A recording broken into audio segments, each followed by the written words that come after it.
orientasi pertemuan ini supaya Anda nanti menyampaikan kepada yang lain, apalagi pada keluarga Anda yang Katolik, jangan ragu-ragu untuk menceritakan, ternyata hidup itu seperti ini, Tuhan itu seperti ini. Supaya apa? Supaya keluarga kita yang Katolik lalu seperti kena charge kembali. Lalu kemudian mereka mulai berpikir tentang imannya. Tidak harus pada orang lain, tapi itu. Dan ini cocok dengan apa yang menjadi gerakan keuskupan tahun ini, tahun katekese. Maka Anda semua diajak untuk berani mengajar katekese.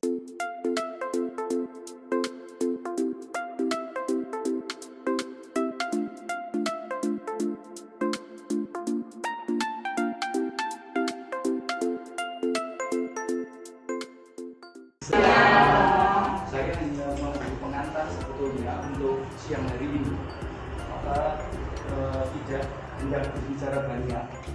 Maka kemarin kita sudah komunikasi dengan tim dari dosen-dosen Kentungan, dan nanti di acara yang kita ikuti ini nanti yang bicara tidak saya melulu atau tidak Bu Kris melulu, tetapi juga ada pembicara dari tempat lain.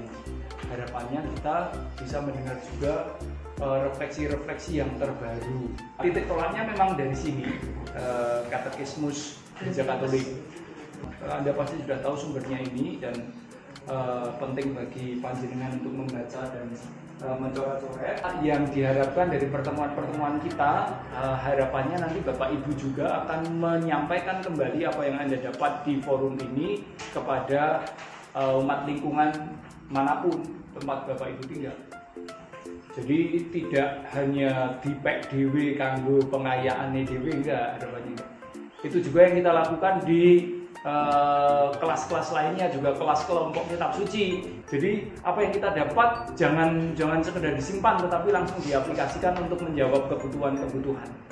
Karena ya kita perlu mencerahkan juga orang-orang di sekitar kita terkait dengan topik-topik yang baru saja kita dengar. Lalu orientasinya, saya pasti akan mengatakan orientasi ini bukan untuk diri saya sendiri. Maka kalau pakai bahasa gerejawi, orientasinya misi.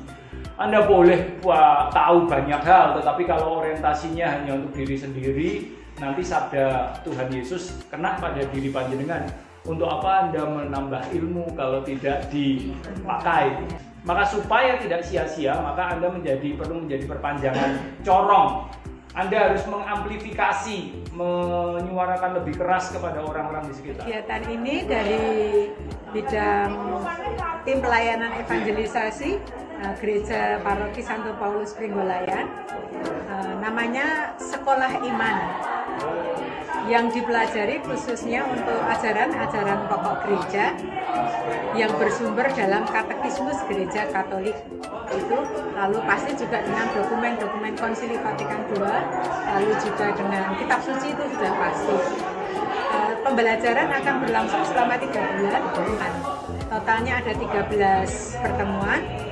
Pesertanya sebetulnya dari KEP, SEP yang ingin kami openi dan katekis lingkungan.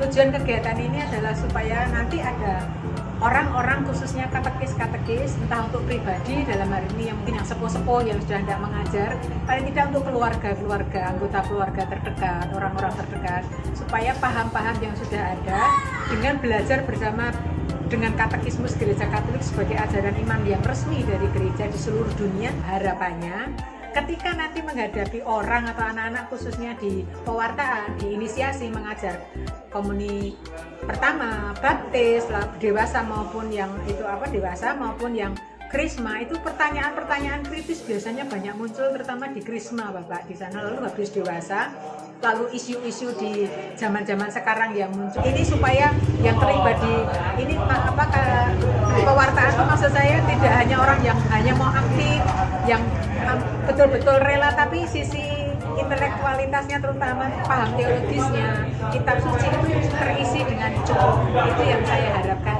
Diharapkan kegiatan ini dari bidang TP evangelisasi itu Pak. Jadi salah satu tupoksi bidangnya kan ajaran iman itu tetap terjaga.